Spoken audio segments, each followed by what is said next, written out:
Right. మీరెందుకు party కార్యక్రమాలకి దూరంగా ఉంటున్నారు? నేనా? అంటే ఎక్కడ ఈ నేనెందుకు మధ్య దూరంగా ఉంటామండి? పెద్దగా కనిపించట్లేదు మీడియాలో లేదండి. గాని, ఇప్పటికి ఎక్కడ గాని. చాలా ప్రెస్ మీట్‌లలో ఉన్నాం. రెగ్యులర్‌గా ప్రతిరోజు కాన్స్టిట్యున్సీ‌లు తిరుగుతున్నాం. ఎవరో తప్పు ఇన్ఫర్మేషన్ ఇచ్చుంటారు. మీరు నా సోషల్ మీడియా నా ప్రతి అడుగు కూడా మీరు చూడొచ్చు. ట్విట్టర్‌లో ఒకసారి చూస్తే వారానికి ఖచ్చితంగా ఇప్పటికీ 3 రోజులు నియోజకవర్గంలో తిరుగుతూనే ఉన్నాం. అక్కడ ఎవరికి ఏ కష్టం వచ్చినా గానీ ఆళ్ళకి ఎమ్మటే అడ్రెస్ చేస్తున్నాం. అంటే నియోజకవర్గ విషయం సాధ్యమైనంత పక్కన విధిగా. పెడితే నియోజకవర్గ విషయం పక్కన పెడితే ఇప్పుడు మీరన్నట్టు హైదరాబాద్‌లో బాధితులు, ఇటు మూసీ రివర్ ఫ్రంట్ డెవలప్‌మెంట్ చేసే ప్రక్రియలో మూసీ బాధితులు, అంటే ప్రతి ఇలా ఒక్క ఇంతమందిని మనకు చాలా మంది మనకు కాన్స్టిట్యున్సీకి మెయిన్ సంబంధించిన ఏమైందంటే ఎమ్మెల్యేలంతా వచ్చి కలుస్తున్నారు, మీట్ అవుతున్నారు, వాళ్ళతో మాట్లాడుతున్నారు, వాళ్ళకి అయితే ధైర్యం చెప్తున్నారు. మీరెందుకు చేయట్లేదు? అది హైడ్రా మీద మీరు అడిగినారు. నేనేమంటున్నా, ఏదైతే హైదరాబాద్‌లో ఉన్నటువంటి మా పార్టీ ఎమ్మెల్యేలు గానీ, ఎమ్మెల్యేలు గానీ ఉన్నారు. ఇన్ఛార్జ్‌లు ఉన్నారు. దాదాపు మొత్తంగా మా వాళ్ళే ఉన్నట్టున్నారు ఇక్కడ ఎమ్మెల్యేలు. సో, వాళ్ళందరూ కూడా వెళ్లి కలుస్తున్నారు. నేను వాళ్ళ నియోజకవర్గంలో నేనెళ్ళి సెపరేట్‌గా వెళ్ళి పక్కనంగా నిల్చొని నేను పరామర్శించేదే ఉండదు. పరామర్శించడం వల్ల ఎంత వస్తది, ఏమొస్తది అనేది నాకు పర్సనల్‌గా తెలుసు. ఒక ఎమ్మెల్యేగా నేను కూడా పనిచేసిన. గతంలో మా నాన్నగారు నేను 10వ తరగతి నుంచి చూసినాం. ఒక ఆవేదన ఎవరన్నా పడుతుంటే దాన్ని మేము సాల్వ్ చేయగలగాలి. మేము రాజకీయం చేయడానికి చెప్పి వస్తాము. రమ్మంటే మొత్తము 110 మంది రాష్ట్రం ఎవరెవరైతే మొత్తం ఇన్ఛార్జ్ ఉన్నారో రమ్మంటే ప్రతి ఒక్క హైదరాబాద్ దగ్గరికి వస్తాం. వచ్చి ఏం సాధించాలి? ఫస్ట్ ఆఫ్ ఆల్ దానికో సొల్యూషన్ కావాలి. స్థానికంగా ఉన్న ఎమ్మెల్యే సరిపోతాడు. ఇక్కడికే ప్రెజెంట్ ఉన్న ఎమ్మెల్యేలను కానీ, కేటీఆర్ గారు కానీ, హరీష్ రావు గారు కానీ ఉన్నోళ్ళు అందరం పోతేనే రాజకీయం చేస్తున్నారు, కావాలని ఇక్కడ ఏదో గొడవ చేస్తున్నారు అంటారు. ఇక మేమందరం పోతే దాదాపుగా మేము పోయిన వాళ్ళమే 2000 మంది అవుతాం. అక్కడ ఆల్రెడీ లక్షల మంది, వేల మంది బాధితులు ఉన్నారు. కలిస్తే ఏమవుతుంది, వీళ్ళేదో గొడవ చేయడానికి వచ్చారని చెప్పి కావాలని నిర్బంధం చేస్తారు. మనకు కావాల్సింది ఈ కొట్లాట ధోరణి కాదు, ఒక సొల్యూషన్ కావాలి. ప్రజలు నిజంగా ఇక్కడ ఆవేదన పడుతున్నారు, మీరు క్లారిటీ ఇవ్వండి. అసలు మంత్రులకు, ముఖ్యమంత్రికే ఈ మూసీ ప్రాజెక్టు మీద, హైడ్రా మీద క్లారిటీ లేకపోతే ఎవరు మాట్లాడతారు? మేమేమంటున్నాం, మళ్ళీ ఎటు తిరిగి నేను మళ్ళీ ఇదే అంటున్నా, ఇదే మూసీ ప్రాజెక్ట్ దగ్గరకు వస్తున్నాం, ఇదే హైడ్రా దగ్గరకు వస్తున్నాం. కేవలం ఇది ఒక డైవర్షన్ టాక్టిక్స్లో నెంబర్ 1గా పేరు సాధించిన రేవంత్ మరి రెడ్డి కొండ గారి సురేఖ style. కామెంట్స్ ని ఏమనుకోవాలి? దాన్ని కూడా డైవర్షన్ టాక్టిక్ అవసరమండి. అసలు ఎంత దారుణం మాటలు. ఒక నేనైతే గతంలో మా నాన్న ఉన్నప్పుడు మంచి అక్క అక్క అని మంచిగా పిలుచుకునేది. ఇద్దరు మంచిగా వరుసలు పెట్టి పిలుచుకునేది. కొండ సురేఖ గారు నాన్న కానీ మంచిగా అక్క అక్క అని మంచిగా పిలుచుకునేది. మేము కూడా పోతే అరే మీ అత్తయ్య అని మంచిగా కామెడీ ఉండే చాలా మంచిగా అనిపించేది. కానీ మొన్న తను చేసిన వ్యాఖ్యలు అయితే అసలు ఆలోచనకు అందలేదు. అసలు చాలా దారుణంగా మాట్లాడారు. ఎందుకంటే ఇది కూడా మళ్ళీ చెప్పొచ్చు డైవర్షన్ టాక్టిక్. ఎట్లా అంటే మేము గమనిస్తుంటాం ఎప్పుడైనా, ఇది ఎక్కువ చదువుకున్న వ్యక్తిగా మీకు మాట చెప్తాను. అసెంబ్లీలో ఎప్పుడైనా హరీష్ రావు గారు కానీ, కేటీఆర్ గారు కానీ ప్రజల సమస్యలు మంచిగా లేవనెత్తిరనుకో, ఆ రోజు అసెంబ్లీలో ఏదో రగడ కావాలి.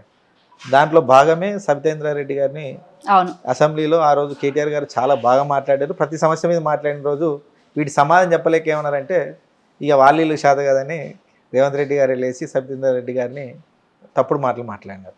ఆ రోజు డైవర్షన్ అంతా ప్రజలు సమస్యలు మర్చిపోయారు, కేటీఆర్ గారు హరీష్ రావు అడిగిన ప్రశ్నలు మర్చిపోయారు. డైవర్షన్ అంతా సబితేంద్రారెడ్డి గారి మీదకి, ఆమెను ఏదైతే విమర్శించిండో రేవంత్ రెడ్డి గారి మీదకి మళ్ళీపోయింది. 6 గ్యారెంటీలు అటకలేదు, పక్క డైవర్షన్ అయిపోయింది. ఇక్కడ ఏదైతే అసభ్యకరంగా మాట్లాడిండో సబితేంద్రారెడ్డి గారి మీద ఖచ్చితంగా దాన్ని మేము ఖండించాల్సిందే, ఆయన క్షమాపణ చెప్పాల్సిందే. కానీ అది ఆ విధంగా అటు సైడ్ మళ్ళీ విధంగా చేయగలిగిన నాయకుడు ఆయనకు పేరుకు ముఖ్యమంత్రి కానీ ఎట్లా పడితే అట్లా మాట్లాడతారు, పేరుకి మంత్రులే కానీ ఎట్లా పడితే అట్లా మాట్లాడతారు. తద్వారా ఇప్పుడు రాష్ట్రంలో ఏమవుతుంది, హైడ్రా గురించి కొద్ది రోజులు మర్చిపోయి అంతా ప్రతి సినిమా హీరోలు మొత్తం ట్విట్టర్లో ఎక్కడికక్కడ ఇది ఎంత దారుణం అంటే, నిజంగా అది ఆలోచిస్తే కొద్దిసేపు ఆమె మాట్లాడిన ఇంటర్వ్యూ ఉంటే చాలా ఘోరంగా ఉంది. అసలు చాలా అసభ్యకరంగా. నేనేమంటున్నానంటే ఊర్లలో మేము వాళ్ళు కూడా మాట్లాడుకోరు అట్లా, అంత నీచంగా. ఇంటి పక్కన వాళ్ళు ఉన్నారు అనుకుందాం ఒక కాలనీలో, అసలు వాళ్ళని ఎట్లా అంటారు అట్లా, అంత నీచంగా మాట్లాడేది. దాన్ని మళ్ళీ సమర్థించుకునే ప్రయత్నం. నేనేమంటున్నా, అసలు ఆమె చేసిన వ్యాఖ్యలు తప్పే కాదు అని మాట్లాడుతున్నాడు తన తరపున లాయర్. మరి నేను అదే అంటున్నాండి, డిఫెండ్ చేసే వాళ్ళకు తప్పదు కొన్ని.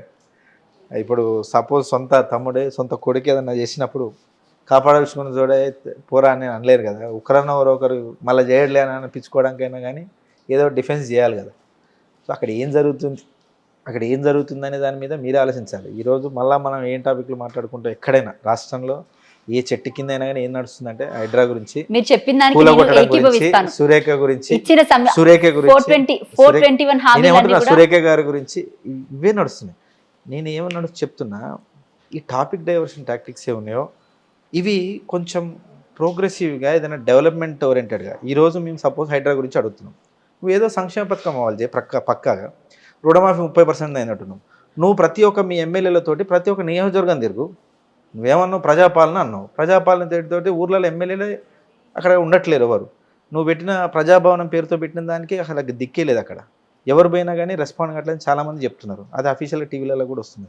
నేనేమంటున్నా, మీ కాంగ్రెస్ ఎమ్మెల్యేల వరకైనా ఇక్కడ బీఆర్ఎస్ ఎమ్మెల్యేలు రాజకీయం చేస్తారు అనుకుంటే, ఉన్నకాడ రాజకీయం చేస్తారు అనుకుంటే, ఆ ఎమ్మెల్యేలు ఉన్న నియోజకవర్గానికి పోయి అక్కడున్న పరిస్థితులు ఒకసారి రమ్మని చెప్పేసి మేము కూడా ఉంటాం ప్రతిపక్ష నాయకుడిగా, వాళ్ళ ప్రజల తరపున ఏ సమస్యలను చూపించడం కోసం గొడవ ఏం చేయం. ఏమంటున్నాం, కలెక్ట్ చేసుకుని పెట్టుకోమంటే ముందే కలెక్ట్ చేసుకొని పెట్టుకుంటాం, వాళ్ళు వస్తే వాళ్ళకి ఏమంటే ఇస్తాం. మాకు రాజకీయాలతో పనిలే, నువ్వు 5 ఏళ్ళు మంచి పరిపాలించు, ఇచ్చిన ప్రతి ఒక్క హామీ నెరవేర్చు, మేమేం వద్దనట్లే. తద్వారా నువ్వు అటెన్షన్ డైవర్ట్ చేయి తప్ప ఇట్లా పిచ్చి మాటలతోటి వీటితోటి బాగోదని. అంటే ఒక యువ నాయకునిగా ప్రోగ్రెసివ్గా ఉండాలన్న ఆలోచనతో చెప్తున్నాను. ఎందుకంటే వచ్చే తరం కూడా ఇదే విధంగా మారితే బాగుండదు. అసలు ఒక రాజకీయం అనేది మనం మిగతా దేశాలను చూస్తుంటాం, ఉన్నత చదువుకున్న వాళ్ళు వస్తే ఏ విధంగా ఉంటుందో మేము ఉన్న రోజులు అదే విధంగా చేయగలిగినాం. మేము చేసే పనులలో విమర్శించండి తప్ప మమ్మల్ని విమర్శించకండి అని చెప్పినా కానీ మేము ప్రభుత్వంలో ఉన్నప్పుడు మా మీద అడ్డగోలుగా బూతులు తిడుతుంటే ఎస్ ఖచ్చితంగా ఆ రోజు తీర్మానం మల్లన్న గారి కానీ ఇంకోరినో అప్పుడు లిఫ్ట్ చేసిన మాట, అది కేవలం కేసీఆర్ గారిని అమ్మ బూతులు తిట్టడం వల్ల. మేము చేసే సంక్షేమ పథకాలలో గిట్నే లొసుగులు ఉన్నాయి, తీసి చూపించామని చెప్పండి. మేము ఎప్పుడు తప్పుపట్టలే, నిజంగా చెప్తున్నా, ఎప్పుడు కూడా తప్పుపట్టలే. ఒకవేళ నేను నియోజకవర్గంలో పాలన మీద నేనే కావాలని వాళ్ళని ఇబ్బంది పెడుతున్నాను, వాళ్ళని తీసుకొచ్చి మొత్తమేనా. అయితే వీళ్ళని ఎప్పుడైతే ఇబ్బంది పెట్టినామో ఆ ఇబ్బంది గూర్చి మాట్లాడాలి తప్ప వ్యక్తిని దూషించే విధంగా గతంలో మాట్లాడారు. సరే ఇప్పుడు ప్రభుత్వంలోకి వచ్చారు, ఇప్పుడైనా మాట్లాడడం చూస్తే ఇప్పుడు కూడా మళ్ళీ బూతులు దిక్కే వచ్చారు తప్ప వాళ్ళు చేసే పాలన మీద మేము మాట్లాడుతున్నాం. మేము ఎక్కడ కూడా తిట్టాలనుకోవట్లేదు, వాళ్ళు చేసే పాలన గురించి మాట్లాడుతున్నాం. అరే భయ్ రైతు రుణమాఫీ అన్నావు, అందట్లేదు. నువ్వు అన్న ఏదైతే మీటర్ 200 యూనిట్లు ఫ్రీ కరెంట్ అన్నావో అది సంపూర్ణంగా అందట్లేదు, ఇంకా ఎక్కడ అప్లై చేసుకోవాలో తెలియట్లేదు. నువ్వేదైతే బస్సులు అన్నావో ఇప్పటి వరకు ఉన్న బస్సులు తగ్గించినావు, మేము అప్పటికే వాళ్ళు బస్సులు ఎక్కువ అడుగుతున్నారు, ఆ బస్సులు కూడా రావట్లేవని మేము చెప్తున్నాం, నువ్వు తీసుకురాలేకపోతున్నావు. మేము గతంలో శాంక్షన్ చేసిన పనులు ప్రతి నియోజకవర్గంలో అవన్నింటినీ ఆపేసినావు, అవి పూర్తి చేస్తావా చేయవా. మేమేమంటున్నాం అంటే ప్రోగ్రెసివ్గానే మాట్లాడదలుచుకున్నాం. మాకు ఈ రాజకీయాలు వద్దు, ఈ హైడ్రా రాజకీయాలు నువ్వు నీ పార్టీని కాపాడడం కోసం భారతదేశం మొత్తం కాంగ్రెస్ పార్టీని మళ్ళా మొత్తం బలోపేతం చేయడం కోసమే ఈ మూసీ ప్రాజెక్ట్ అనేది పక్కా నిజం.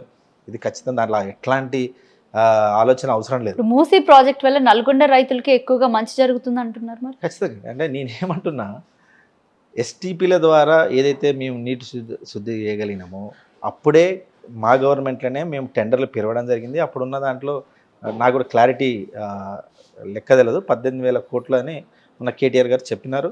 మేము డిస్ప్లే కూడా చేస్తామని చెప్పినారు. అంత ప్రాజెక్ట్ ఇప్పుడు ఒకసారి 150,000 కోట్లు ఏ విధంగా అయింది అనేదే క్వశ్చన్. నువ్వు ఏం చేయాలనుకుంటున్నావు? ఇప్పుడున్నటువంటి బిల్డింగ్లు, ఇప్పుడున్న ఆఫీస్ స్పేసెస్ సరిపోవా? నువ్వు కొత్త కంపెనీలు ఏం తీసుకొస్తున్నావు? మొన్న పోయినప్పుడు ఎవరితో నువ్వు ఒప్పందం చేసుకున్నావు? నీ తమ్ముతోనే కానీ చేసుకుంది. ఆయనకు కంపెనీ, ఆయనకు ఆఫీస్ స్పేస్ కావాలంటే ఇప్పుడున్న ఆఫీస్ స్పేస్లు సరిపోవా?